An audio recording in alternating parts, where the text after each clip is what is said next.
Et donc nous faisons ce symposium grâce au laboratoire Novartis que on remercie. Et donc je passe la parole au professeur Jandel. Merci Olivier. Bonjour à tous. On va tout de suite engager les débats compte tenu du temps imparti. Et donc ce symposium qui est axé sur les actualités 2016 en pneumogériatrie va nous permettre, et en cardiogériatrie, va nous permettre d'écouter en premier lieu donc un binôme. Donc j'ai le plaisir d'accueillir sur l'estrade Madame Cateau et le professeur Puisieux qui vont aborder le sujet. Ils vont donc aborder le premier thème, à savoir la BPCO et tout ce que vous devez savoir sur la bronchopathie chronique obstructive en gériatrie. Bien, merci Monsieur le Président. Merci à l'autre président de cette invitation. Effectivement, nous allons parler en binôme avec le docteur Cateau, qui est pneumologue, de finalement une situation extrêmement banale que vous rencontrez. On a pris peut-être la situation la plus banale.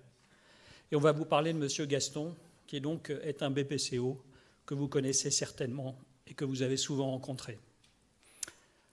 Voilà nos liens d'intérêt. Alors, l'histoire, c'est l'histoire de Monsieur Gaston, qui est un homme de 70 ans, veuf, cadre à la retraite, tabagique à 65 paquets années. Il a beaucoup fumé, il a réduit sa consommation, il ne fume plus que 4 cigarettes par jour. Il a des exacerbations hivernales depuis plusieurs années.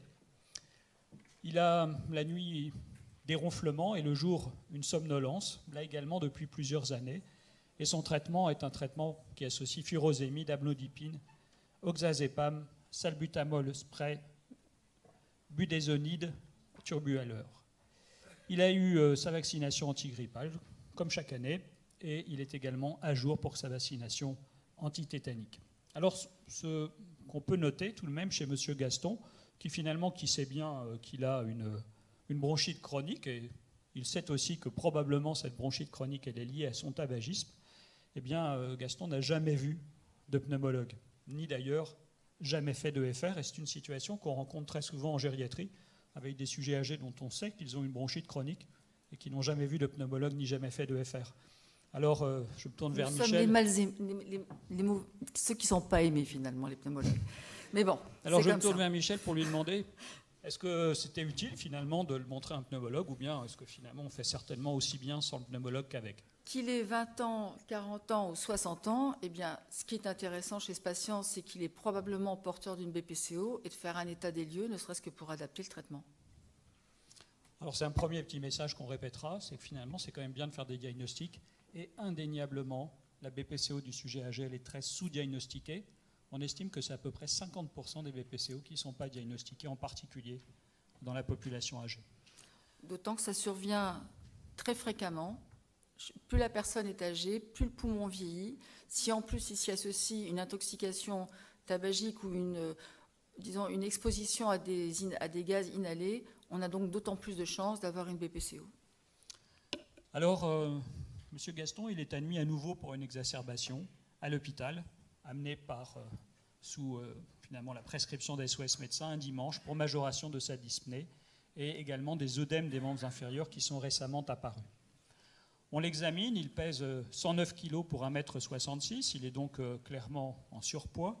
Sa température est à 37, il a une tension artérielle à 170/80, une fréquence cardiaque à 60 par minute irrégulière. Il n'a pas de trouble de la vigilance, pas de flapping, pas de cyanose, pas de marbrure. Il est en revanche encombré, avec une toux efficace. Il respire à lèvres pincées. Il a une fréquence respiratoire à 22 par minute, avec une bradypnée expiratoire et des sibilants à l'auscultation. Il est en surpoids, mais il est clairement amyotrophique, avec une amyotrophie des quadriceps. Il a des œdèmes des membres inférieurs symétriques prenant le godet. Il a un reflux hépatojugulaire. Il bénéficie de quelques examens aux urgences, évidemment une prise de sang avec une numération formule sanguine, une hématocrite à 55%, un taux d'hémoglobine à 16 grammes par litre, 160 grammes par litre, pardon, des polynucléaires à 8200, des plaquettes à 160 000. Il a une CRP un peu élevée, à 18 mg par litre, et puis le reste du bilan prélevé est normal. Vous voyez ici sa sa radiologie sur la droite, son électrocardiogramme avec un trouble du rythme irrégulier, des signes en faveur aussi d'une hypertrophie ventriculaire gauche. Il a une gazométrie avec un pH à 7,36, une PaCO2 à 50 mm de mercure, une PaO2 pas très élevée quand même, à 50 mm de mercure. Alors, la question qu'on pourrait vous poser, mais que je pose à Michel, c'est finalement, est-ce qu'il fallait le faire hospitaliser? Parce qu'on sait bien que des exacerbations chez le sujet BPCO ne nécessitent pas toujours d'être hospitalisées. Alors, faut-il l'hospitaliser? Alors, il est certain que Gaston il a toutes les raisons pour être hospitalisé, ne serait-ce que parce qu'il a déjà un certain âge, et puis vous n'avez pas oublié qu'il était veuf, donc il vit seul. Donc on peut se dire aussi que son traitement, il ne va peut-être pas automatiquement bien le faire, il n'y a personne non plus dans son entourage qui peut le driver. Alors après, fallait-il l'hospitaliser? Ben oui, il a quand même des œdèmes des membres inférieurs. Et puis finalement, quand on regarde un peu son bilan, il n'a certes pas de température, bon, il n'a pas d'hyperleucocytose, la CRP est à 18, donc on n'est pas en train de faire une pneumopathie, on est bel et bien dans une exacerbation de bronchite chronique. Bon, et puis sa gazométrie, je suppose qu'elle vous parle. Là, il est en acidose respiratoire non compensée. Très bref, 7,36, c'est de l'acidose, et les bicards à 25, ça veut dire que ça vient juste de se faire. Il n'a pas encore commencé à compenser. Donc oui, il fallait l'hospitaliser. Est-ce qu'il fallait l'hospitaliser même en réanimation, en unité de réanimation? Alors non, il n'y avait pas de signe de choc, il n'avait pas de marbrure, il n'avait pas de détresse respiratoire. On est quand même là dans le domaine de l'hospitalisation conventionnelle. Ok, et finalement, quel traitement a priori on peut lui proposer pour cette exacerbation? Bon, écoutez, moi, clamoxyl, certainement pas. L'amoxicilline, parce que c'est quand même un exacerbateur fréquent, donc je pense qu'il y a peut-être plus une grande sensibilité. J'aurais bien mis de l'amoxicilline avec de l'acide clavulanique, ce qui est une base. Après, on pourrait discuter les C3G, Perros, peut-être pas. Si on veut vraiment faire une alternative, peut-être en IV. Et puis, suivant l'aspect des crachats, il est exacerbateur fréquent. Si c'est vert pistache, c'est bien que juste avant de manger, c'est pas l'idéal. Mais on va dire qu'il y a du pio dedans. Mais globalement, voilà ce que moi j'aurais fait. D'accord. Mais il faut quand même préciser qu'avant de penser antibiotiques, il y a un patient qui manque d'oxygène, un patient qui siffle. Donc ça veut dire qu'au départ, la première chose qu'on va faire, c'est oxygéner, bronchodilater. L'antibiothérapie, si on la met, on ne va pas la mettre 15 jours, on la met 5 jours. Et on pourrait discuter de la corticothérapie, mais toujours très courte, pendant 5 jours. D'accord. Et puis la question du traitement thromboembolique, préventif du risque thromboembolique. C'est sûr et certain qu'effectivement, à partir du moment où un patient est allongé, notamment dans ce cas-là, il faut effectivement mettre une héparine à bas volume moléculaire. D'accord, donc ça c'est pour l'exacerbation, et puis on estime que probablement le patient va évaluer favorablement. Bon, mais il n'a jamais été bilanté finalement ce monsieur, il n'a jamais vu de pneumologue, il n'a jamais fait d'EFR comme on l'a dit. Alors, à distance, certainement, il faut prévoir la réalisation de ces examens pour qu'on sache finalement de quoi il s'agit sur le plan pneumologique. Il est certain, François, qu'en période stable, il faut faire un bilan fonctionnel des EFR. Alors, le problème des EFR, c'est qu'effectivement, ces patients qui ont un certain âge ont quelquefois des troubles cognitifs. Donc, on ne va pas automatiquement réussir à le faire. Mais cela dit, il y a différentes techniques qui permettent de faire le diagnostic. Ne serait-ce que parce qu'on est très ludique. Vous connaissez tous les petits asthmatiques à qui on fait souffler des bougies. Eh ben pour les adultes, on ne fait peut-être pas souffler des bougies, mais on peut faire monter des petits cubes. On va donc sensibiliser la technique. Il faut quand même savoir que, globalement, quand même, on réussit à faire des bonnes EFR dans 50% des cas. Ça veut dire que dans 50% des autres cas, on ne l'a pas fait. Mais on peut faire quand même le diagnostic de BPCO. Notre Gaston, c'est un monsieur qui siffle, c'est un monsieur qui fume, il a un tabagisme qui est assez important. Il est âgé, puisqu'il a plus de 70 ans, il est essoufflé et il fait des exacerbations. Rien que ce petit questionnaire qui s'appelle STAD peut déjà vous aider.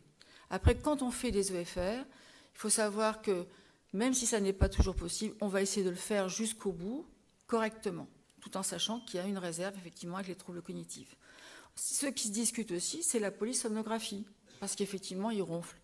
Or, on sait très bien que s'il ronfle, il y a certainement un syndrome d'apnée du sommeil qui est très fréquent chez les personnes âgées. Et c'est important d'en faire le diagnostic, on en parlera par la suite. Ce qu'il ne faudra pas oublier, c'est effectivement faire un écho-cœur, parce que vous savez très bien, et c'est une bonne transition avec le cardiologue, la dyspnée chez le patient respi peut être à la fois respi et d'ordre cardiologique. Donc finalement, à distance de cette exacerbation, on lui fait les 2 examens dont on vient de parler.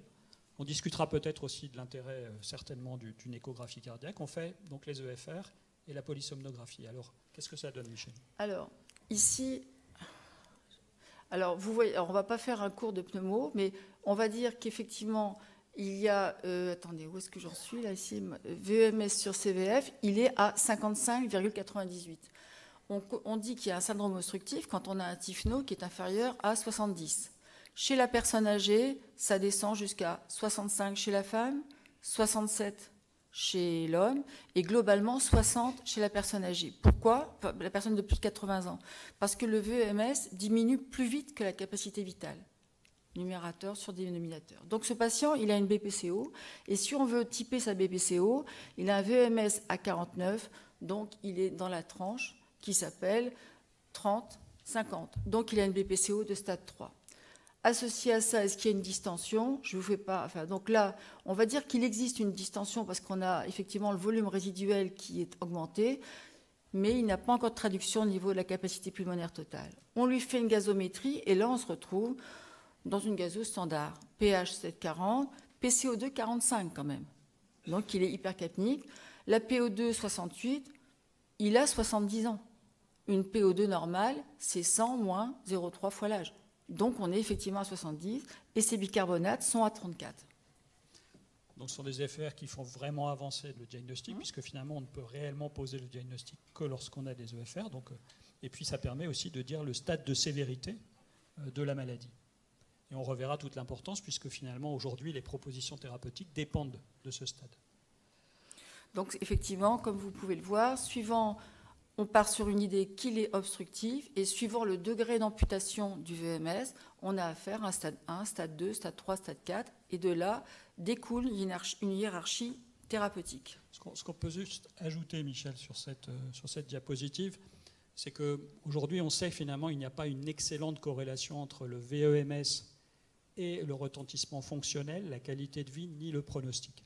Et on ne va pas s'attarder sur cette question, mais probablement certains d'entre vous savent que d'autres outils ont été proposés pour mieux mesurer le pronostic chez les patients BPCO, qui sont des outils en fait, qui englobent plusieurs éléments, pas seulement le VEMS, mais aussi la mesure de la dyspnée, la mesure du retentissement sur la qualité de vie, une épreuve comme le test de marche de Siemens. Donc aujourd'hui, on développe d'autres outils qui ont meilleure valeur pronostique que le VEMS lui-même. Disons que le VEMS ne fait pas la dyspnée uniquement.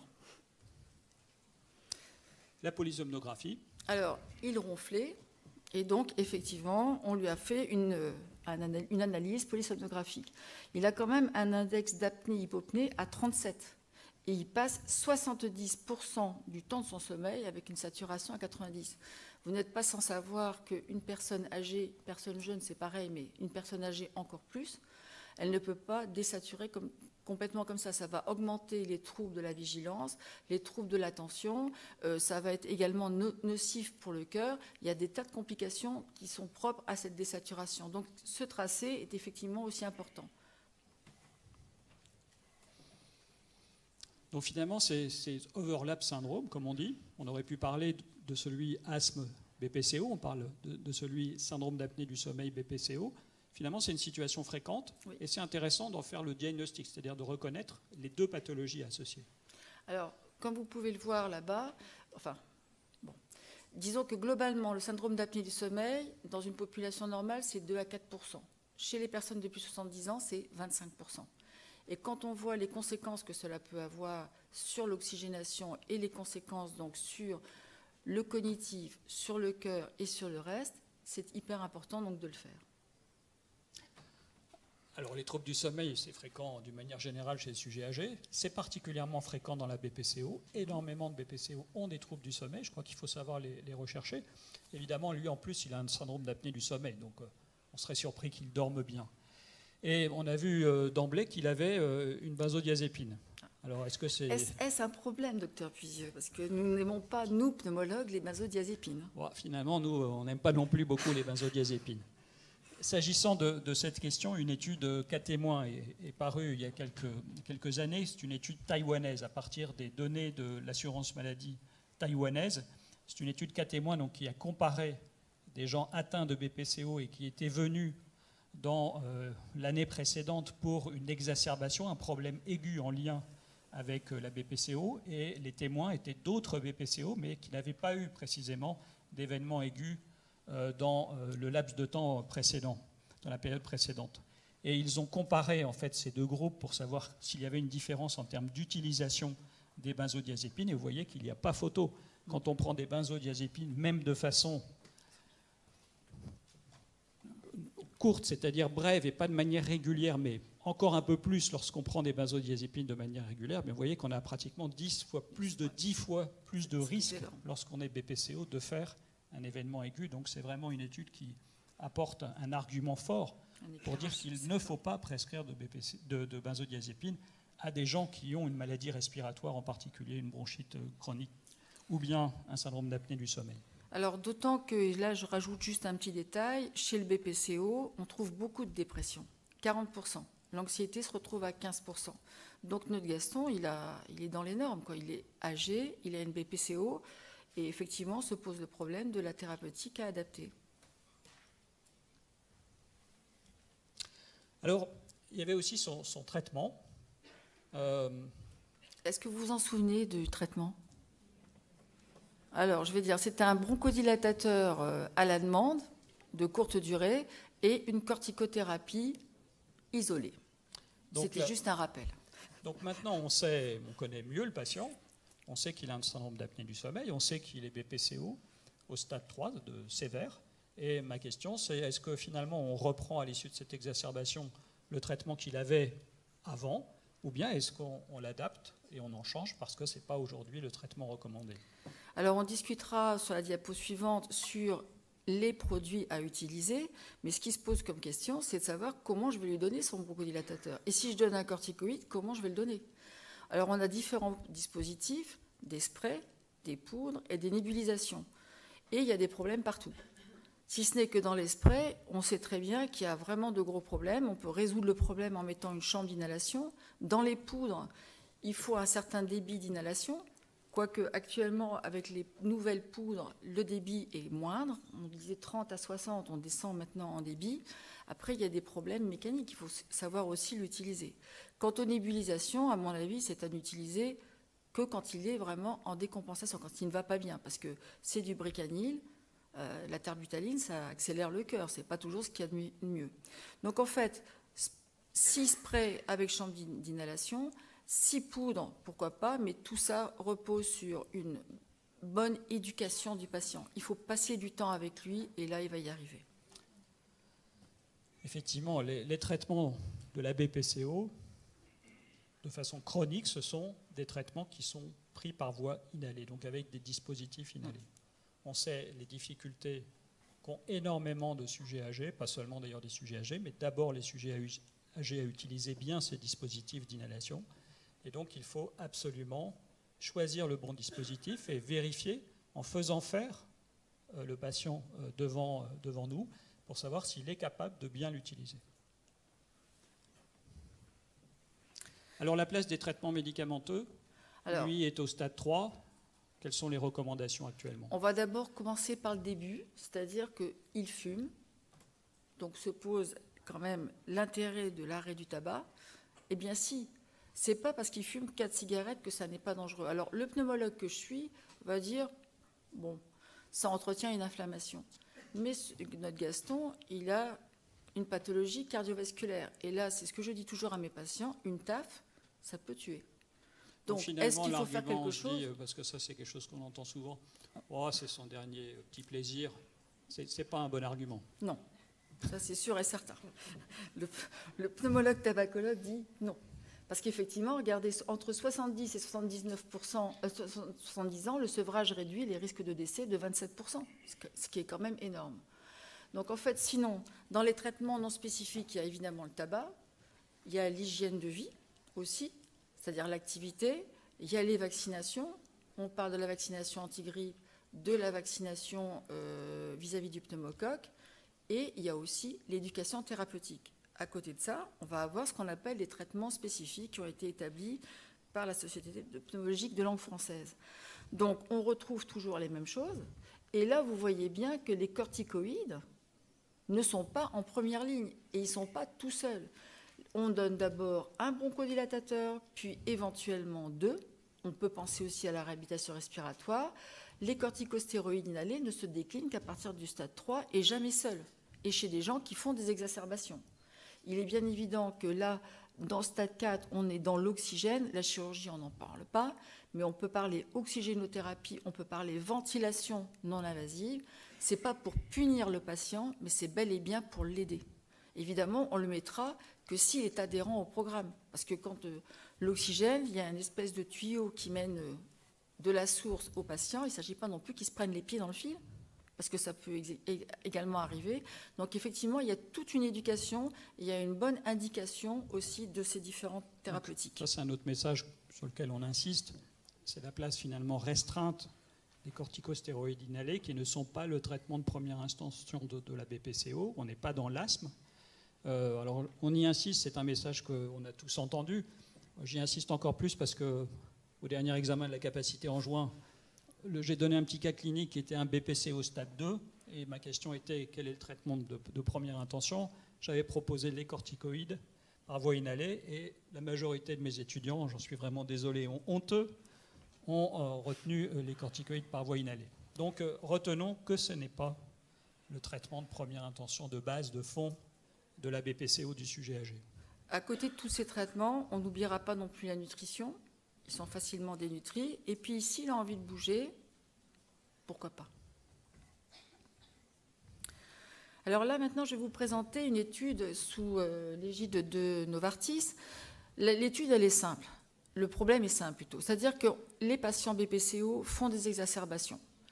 La corticothérapie inhalée est mal utilisée en France. Qu'on soit pneumologue, gériatre, médecin généraliste, c'est utilisé n'importe comment. Donc cette étude, finalement, elle veut montrer qu'une association de 2 bronchodilatateurs, en l'occurrence un bêta-2 longue durée d'action qui s'appelle l'indacatérol et un muscarénique de longue durée d'action qui s'appelle le glycopyrronium, produit, on va dire simple, comme ça ce sera plus simple, Ultibro, versus finalement une association qui s'appelle futigazone salmétérol, c'est-à-dire sérétide, donc 550.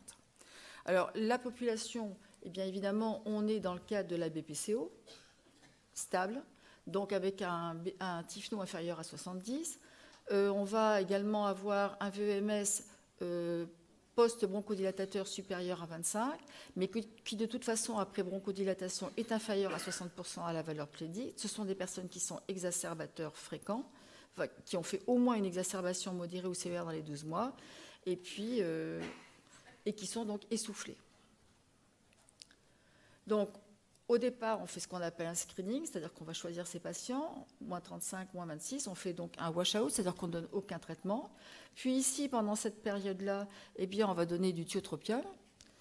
Et puis, on va commencer, donc ici, l'étude. On va donner pendant 365 jours, soit à une moitié de la population l'Ultibro et à l'autre population du sérétide. Et puis, on suit la tolérance dans les 30 jours qui suivent. Alors, l'analyse principale, c'était de montrer qu'effectivement, il y avait une non-infériorité, Ultibro par rapport au sérétide, et là, c'était le seuil d'infériorité, de non-infériorité de 1,15, mais également, pourquoi pas, de montrer une supériorité, justement, dans la survenue de ces exacerbations. Il y avait également une analyse complémentaire qui portait sur une population en intention d'intérêt.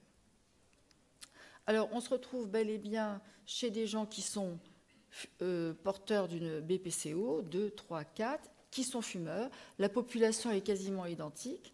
On voit que le VMS post-bronchodilatateur est bel et bien inférieur à 60 et on a une réversibilité on va dire, de moins de 25%.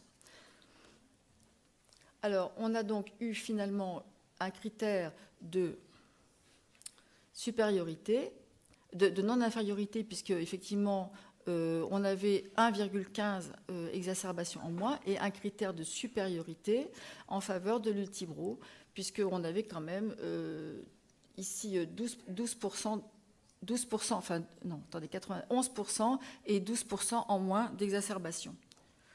Quant à la survenue de la première exacerbation dans le temps, on voit qu'effectivement, avec l'ultibro, eh bien, qu'elle soit modérée, sévère ou sévère, il y a donc un retard dans la survenue de cette exacerbation. Les critères secondaires, c'était donc un VMS résiduel, c'est-à-dire juste avant de reprendre un bronchodilatateur, combien il reste de VMS. Donc là, le critère, c'était de 60 ml. Que la double bronchodilatation était toujours meilleure qu'une association fixe, puisqu'on avait effectivement la bronchodilatation de 110 ml, que la qualité de vie s'améliorait, et quand on faisait un recours à un traitement d'appoint, on en avait quand même moins avec l'ultibro. Il en était conclu que les exacerbations qui ont un rôle déterminant dans l'évolution et l'aggravation de la BPCO donc, doivent pouvoir justifier effectivement d'une prescription d'association de bronchodilatateurs, qu'on n'est pas donc obligé de mettre une corticothérapie, que l'ultibro améliorait le VMS résiduel, qu'elle réduisait le recours au traitement de secours durant l'étude et qu'effectivement elle était bien tolérée. Alors, de ce fait, il y a un autre schéma qui a été proposé, et donc c'est vraiment une proposition, c'est-à-dire que ça n'est pas encore bien établi, mais M. Roche nous propose la chose suivante. Quand on a une BPCO, soit on est essoufflé ou on a des exacerbations, alors soit on n'en a pas, on a une bronchodilatation de courte durée d'action, soit oui, à ce moment-là, on va avoir des traitements non pharmacologiques, c'est ce qu'on a dit tout à l'heure, activité physique, voilà, soit à ce moment-là, si on continue d'être essoufflé, on a donc un bronchodilatateur de longue durée d'action, soit la personne est dyspnéique et continue à être dyspnéique, on associe 2 bronchodilatateurs, soit la personne fait des exacerbations, alors soit il prédomine un essoufflement et donc on peut très bien faire une double association de bronchodilatateurs, soit, et là ça se décline au bout du stade 3, dans le stade 3, une association fixe de corticostéroïdes inhalés à des bêta-2 de longue durée d'action. Alors le patient qui était exacerbateur, il peut devenir un peu plus essoufflé, ça se discute donc sur la triple association, ou alors le patient était dyspnéique et donc là on peut aussi continuer la triple association, soit à ce moment-là on continue plutôt, et si il fait des exacerbations, on fait une triple association. D'accord, donc finalement ce sont des recommandations qui là aussi poussent à limiter l'utilisation des corticostéroïdes inhalés, qui sont toujours d'ailleurs, comme vous l'avez vu, en association. Il n'y a jamais d'indication des corticostéroïdes inhalés seuls. C'est certain que, et n'y voyez aucune malice de ma part, mais le pulmicorde tout seul n'était pas du tout l'indication chez Gaston. Alors voilà le traitement finalement de la BPCO, le traitement non pharmacologique, il faut y insister, avec en particulier le rôle essentiel de l'activité physique, le traitement pharmacologique, mais la BPCO, ça ne se résume pas à la maladie respiratoire, car finalement la très grande majorité des BPCO, et Gaston en était un excellent exemple, sont des patients polypathologiques. Et il est clair qu'il y a une très forte comorbidité associée à la BPCO, en particulier chez le sujet âgé. Et vous avez ici un tableau qui montre les prévalences de ces comorbidités associées à la BPCO. Elles sont très considérables. La majorité des sujets âgés sont ostéoporotiques. La prévalence de l'hypertension est extrêmement importante. La dépression, les troubles musculo-squelettiques, la dénutrition, une prévalence donc extrêmement forte de ces comorbidités. Et donc finalement, la prise en charge du malade âgé, en particulier atteint de BPCO, c'est nécessairement une prise en charge globale de l'ensemble de ces pathologies. Et je crois que là, l'approche gériatrique, par l'évaluation gériatrique standardisée pour repérer ces comorbidités, est vraiment un plus. Un plus, bien sûr, pour les gériatres. Probablement, ce serait un plus aussi pour les pneumologues. On est tout à fait d'accord, M. Puisieux. Alors, juste pour vous montrer un petit peu l'état des petites cuisses de notre Gaston. Vous voyez ici, ça c'est un quadriceps normal, 120 cm². Et vous voyez, notre Gaston, il faisait peut-être avec un BMI à 34 ou 35, si mes souvenirs sont bons, mais il a une surface de son quadriceps qui est vraiment très réduite. Alors ça, c'est une autre phrase célèbre, mais qu'il est toujours bon de réentendre, c'est que c'est pas parce qu'on est gros qu'on n'est pas dénutré. En particulier, Gaston, il est sûrement trop gros, mais il est très certainement également dénutri.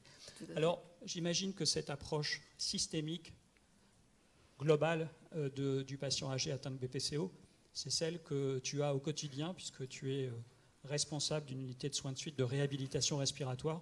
Donc j'imagine que c'est vraiment cette approche que tu as dans ton service. Et la question subsidiaire, s'agissant de la réhabilitation respiratoire, c'est est-ce que c'est vraiment bon à tout âge? Est-ce que nous, qui soignons des patients vraiment très âgés, pas du 60 ans, pas du 65 ans, du 85 ans, est-ce que ça a encore vraiment un intérêt que cette réhabilitation respiratoire? Alors la réhabilitation respiratoire, c'est une prise en charge globale par toute une équipe. Vous voyez, c'est ce qu'on appelle la Dream Team. Il y a le patient, certes, au milieu, kiné, infirmière, assistant social, nutritionniste, psychologue, tabacologue, ergothérapeute. Alors oui, c'est valable à tout âge. Bien évidemment, il y a quand même il n'y a pas de spécificité particulière quant à la prise en charge. Il faut surtout avoir un patient motivé. Si son but, c'est de rester dans son lit, on pourra y mettre toute l'énergie possible, ça n'ira pas. Par contre, s'il a un but, c'est aller voir ses petits-enfants, c'est peut-être refaire du voyage, c'est vivre finalement et continuer à profiter de sa vie et d'y rajouter des moments corrects. Oh, ça c'est un chronomètre, ça. Bon. C'était mis un chronomètre, mais voyez, on est presque à la fin. Alors donc, adaptation du traitement, mais il faut effectivement adapter le réentraînement. Bon, par exemple, on ne va pas lui faire du vélo s'il a une gonardrose bilatérale, puisque effectivement, les genoux n'aiment pas le vélo. Et de toute façon, ça aura un but de réintégrer dans un rythme de vie active. Ça va lui permettre de rompre de son isolement aussi, puisqu'il va pouvoir reparticiper à différentes activités. Alors, quant au choix de la structure, peu importe. Ça se décline en centre, ça se décline en hôpital de jour et ça se décline même à domicile avec des résultats qui sont tout à fait comparables. Donc on termine nous aussi par nos take-home messages. J'ai vu que Gaëtan avait donné les siens. Donc les messages reprennent ce qu'on a dit déjà. La BPCO chez le sujet âgé sous-diagnostiqué, il faut savoir faire appel au pneumologue, il faut savoir faire les examens. Ils ne sont pas toujours faciles à réaliser, mais c'est nécessaire d'avoir des diagnostics. Les corticoïdes inhalés ne sont pas le traitement de fond de la BPCO. La BPCO est une maladie systémique. Attention en particulier à la dénutrition, à la dépression aussi. Les benzodiazépines, je crois qu'il faut les considérer comme contre-indiqués chez le sujet âgé atteint de BPCO, comme d'ailleurs de SAS. Et puis la réhabilitation respiratoire, elle est bénéfique, quel que soit l'âge. Merci beaucoup de votre attention.